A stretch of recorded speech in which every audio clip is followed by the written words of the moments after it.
ముచ్చట్లు రాజన్న ముచ్చట్లు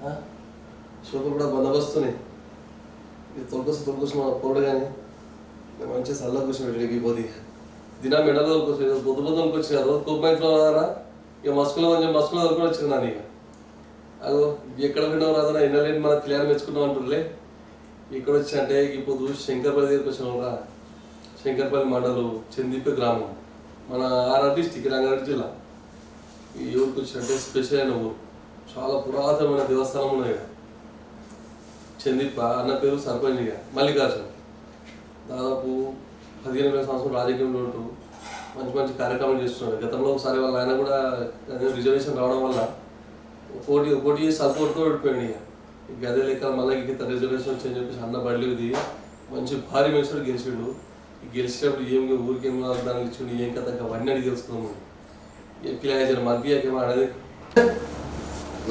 బాగున్నా మంచిగా మనిషి బందోబస్తు నాకు అంగి మంచిగా ఎడన్నా శంకరపల్లి అనుకున్నావా నాకు కూడా ఇప్పిస్తా బాట కుట్టించుకున్నావా నాకు కూడా కుట్టిస్తావు మెల్లగా మరి కుట్టిస్తా గట్టిగా కానీ కుట్టిస్తా పొద్దు మీ ఊరికి వచ్చినా నువ్వు చేయబెట్టి నీకే ఫుల్ చెప్తావు మరి అలా ఒక్కటి మన చందీప గ్రామంలో ప్రత్యేకత ఏమన్నా దేవుని టెంపుల్ బాగా ప్రత్యేకత తెలిసింది అది 1000 సంవత్సరాల క్రితం చాణక్య రాజులు నిర్మించిన ఒక పురాతనమైన శివలింగం మరకత శివలింగం అయితే ఒక చాణక్య రాజు కొడుకు పిల్లలు లేకపోతే ఒక నీలి కలర్ది లింగం తెచ్చి ప్రతిష్ఠించాలని ఒక ముని ఋషి చెప్పిందంట తీసుకొచ్చి పెట్టిన తర్వాత కవల పిల్లలు 2 రాజులు పుట్టినారు ధూపదీప నైవేద్యాలతోటి 300 ఎకరాల పొలంతో గానుగ మిల్లుతోటి వైభోగం ఉండేదంట అప్పుడు అది మనం చూడలేదు ఇప్పుడైతే కొంచెం మంచిగా బాబంది ఎక్కడెక్కడ వెళ్ళొస్తారు చాలా 3 రాష్ట్రాలకు వెళ్ళొస్తారు ఇక్కడ జాతర చాలా వైభవంగా శివరాత్రి రోజు బ్రహ్మాండమైన జాతర 1,00,000కి పైకి వస్తుంది పబ్లిక్ కంట్రోల్ చేయలేక గ్రామ పంచాయతీకి రానా కంట్రోల్కి వెళ్తున్నా గ్రామ పంచాయతీ అయితే నేను తెలుసుకోవచ్చు మీ గురించి ఒక్కసారి మీ నోటితో మా వ్యూయర్స్ తెలవాలి. నా పేరు మాధవ మల్లికార్జున్, రంగారెడ్డి జిల్లా శంకర్పల్లి మండలం చందీప విలేజ్. మొన్న 2025లో డిసెంబర్ 14న ఎలక్షన్లో నేను భారీ మెజార్టీతోటి గెలిచాను. అందరికీ అయితే అన్న అమ్మారికి రాజకీయ ప్రస్థానం ఎట్లా సురువైందన్న? వెనకటికి కుటుంబంలో రాజకీయం చేసి మీరే రాజకీయాలకు వచ్చినా? మా నాన్న సబితా ఇంద్రారెడ్డి వాళ్ళ హస్బెండ్ ఇంద్రారెడ్డి ఉండే అతను వెనకాల ఉంటుండే డాడీ. అప్పట్లో డాడీ 1995లోనూ అమ్మ ఎంపీటీసీ, తర్వాత డాడీ రైతు సంఘం అధ్యక్షుడు ఉండే, జిల్లా అధ్యక్షుడు. ఎమ్మెల్యేకి పోటీ చేసి దేవేందర్ గౌడ్ అతను డాడీ ఓడిపోయాడు, ఆయన గెలిచిండు, ఆయన హోమ్ మినిస్టర్ అయ్యాడు. ఇక తర్వాత డాడీ మెల్లగా ఆరోగ్యం బాగలేక వెనక అయిపోయాడు. తర్వాత ఇక నేను చిన్న ఉండి చదువుకున్నాను, ఇక ఆ పని పొలం పని చేసుకుని రాజకీయంలోకి నేను 2014లో వచ్చాను. మరి ఏ పార్టీ చేరాను?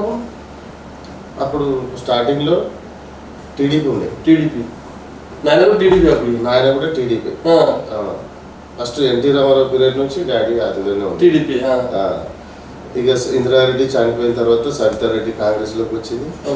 అప్పటి నుంచి డాడీ వల్ల కాంగ్రెస్లోకి వచ్చింది.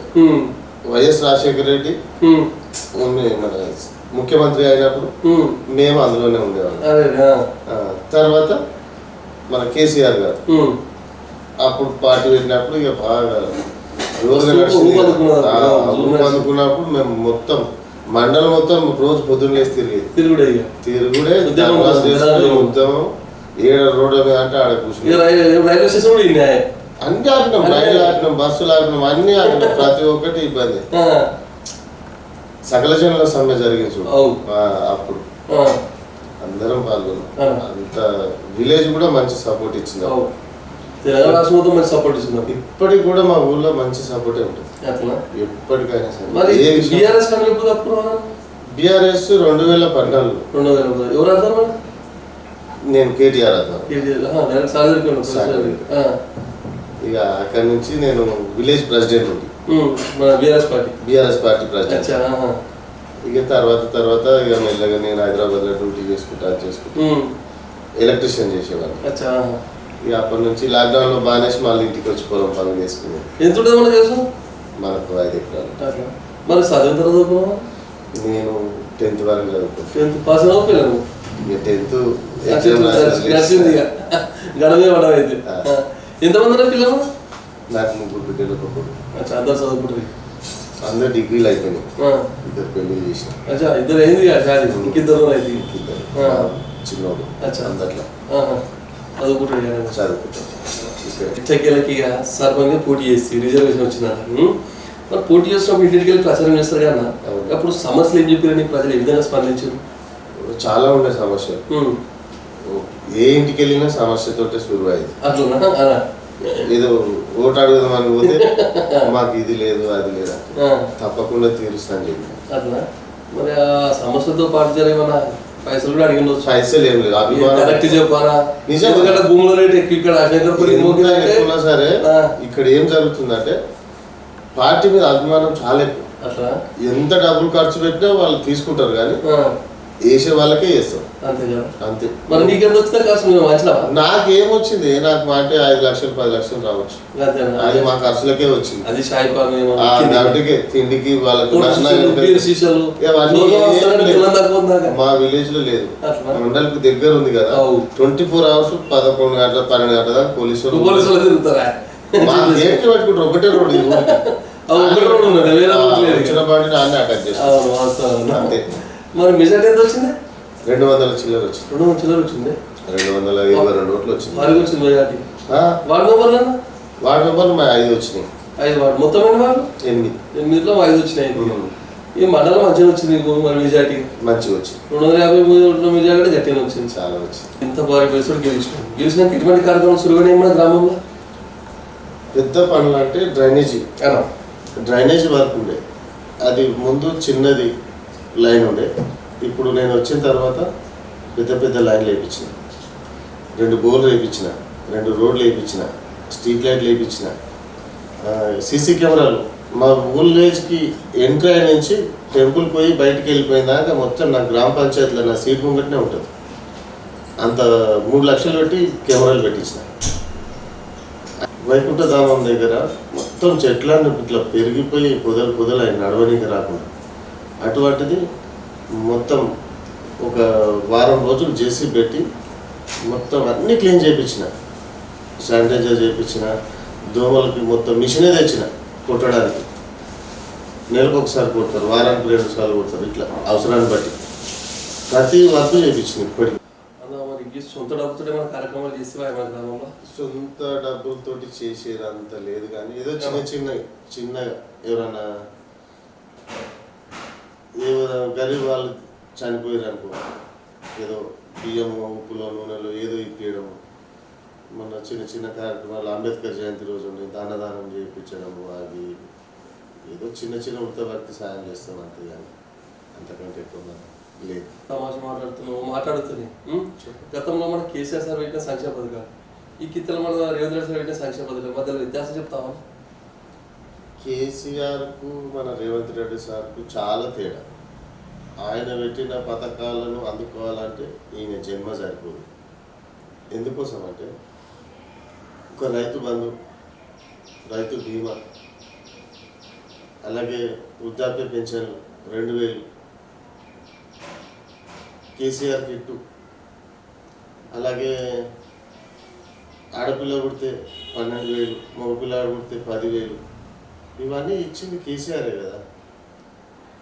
ఇంకా వీళ్ళు వృద్ధులు పెన్షన్ల కోసం 4,000 ఇస్తామన్నారు కదా. ఏమాయ బిడ్డ గ్రామ పంచాయతీ కాడికి వచ్చి అడుగుతుంటారు అప్పుడప్పుడు.